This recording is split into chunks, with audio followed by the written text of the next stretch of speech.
Sam Seder was fired by MSNBC because an alt-right provocateur found an old tweet of his, which was a joke that was actually criticizing people trying to excuse Roman Polanski's rape. Sam was 100% right on that issue, but when the alt-right attacked, MSNBC panicked. And this is not an uncommon occurrence with people pretending to be progressive. They have done this a number of times, and including President Obama, by the way. Remember, he panicked over Shirley Sherrod.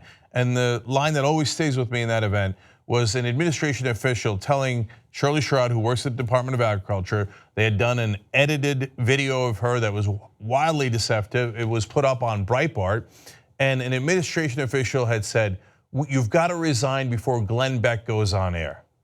And that was during the Fox News days. Because they care so much about what the lunatics on the right say. And this is why I think this is actually a really important watershed moment. Because for once, they have now realized that they have made a mistake, and MSNBC has rehired Sam Seder.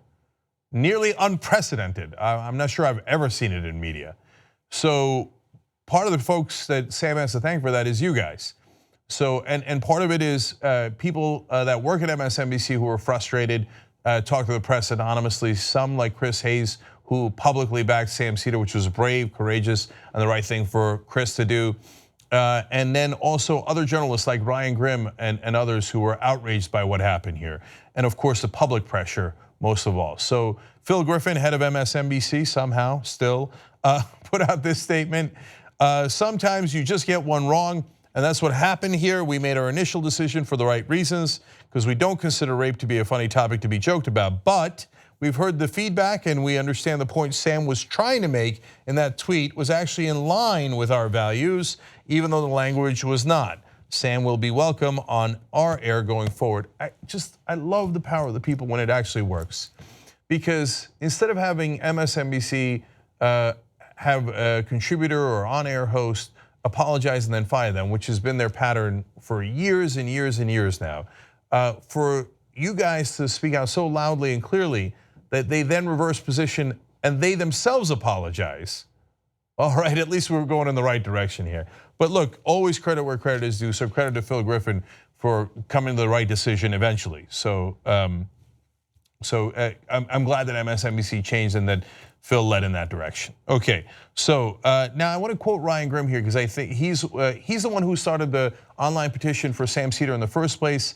I think a lot of journalists saw what Ryan was doing and then spoke up for Sam as well. Ryan Grimm works at the Intercept, is also a contributor for TYT, and he made some great points here at the Intercept that I wanted to share with you guys. He said, institutions respond to both incentives and pain. And MSNBC clearly thought the most pain-free approach was to cut ties with Seder and move on.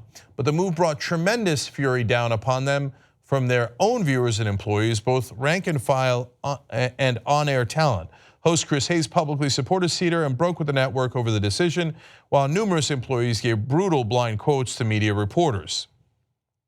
So I think he's exactly right there. And we talk about this in the context of politics all the time. Carrots and sticks. Democrats usually have carrots, but they've never seen sticks, unless of course it's against the liberal, in which case they'll bring out a lot of sticks, and some of which are completely unwarranted and unjustified, or almost all of them are. So it's the same in the media though, carrots and sticks. If you like what a network is doing, whether it's on TV or us online, you let us know, you support us, etc. And Sam picked up a lot of people who supported him on Patreon because of this, which is wonderful. I'll give you that page in a second too. Over 11,000 people signed Ryan Grimm's petition on behalf of Sam Seder. That's great. But also say, hey, you know what? There's sticks. The stick is if you're not hiring progressives, you're caving into the alt-right. The guy who orchestrated this is an absolutely despicable guy who led the Pizzagate conspiracy. While pretending to care about Sam Seder's rape joke, has on numerous occasions that I outlined yesterday on the show, and you can watch that video, has talked about how he doesn't care about rape. He doesn't believe that date rape even exists. He's a despicable character, and he is proud to smear others and try to ruin their careers based on things that he made up. So, of course, MSNBC shouldn't listen to him, and if they do, then you decide you don't want to listen to them or watch them, that makes perfect sense. So, and that applies equally to us. And I know from time to time, some people get frustrated with us and say they're not going to watch anymore. That's fair. You pick the shows and the channels and the networks that serve you and only you. So now I want to get to Sam's statement on this. He says, I appreciate MSNBC's thoughtful reconsideration and willingness to understand the cynical motives of those who intentionally misrepresented my tweet for their own toxic political purposes. We are experiencing an important and long overdue moment of empowerment for the victims of sexual assault and of reckoning for their perpetrators. I'm proud that MSNBC and its staff have set a clear example of the need to get it right.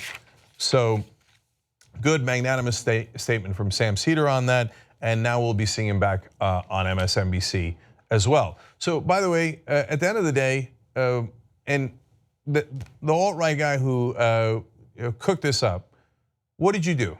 You got Sam Seder a lot more viewers, a lot more attention, good amount of money from Patreon, and guaranteed that his contract would be renewed. As usual, total and utter failure on the part of the alt-right. Nice job. So, by the way, let me add to that failure by encouraging you to go to youtube.com/Sam Seder, where you could watch the Majority Report every day. That is part of the TYT network, and we're proud to have them. And then if you want to support Sam just to make the pain for the alt-right a little bit more clear, go to patreon.com/Majority Report as well. And we support all of our hosts as they fight back against the right wing and fight for progressive ideology. So it's a wonderful day in America when something just actually happens, and that justice is brought to you by you. They didn't want to lose their viewers, they didn't want to lose their ratings, and they didn't want to lose their revenue. So thank you guys, great work.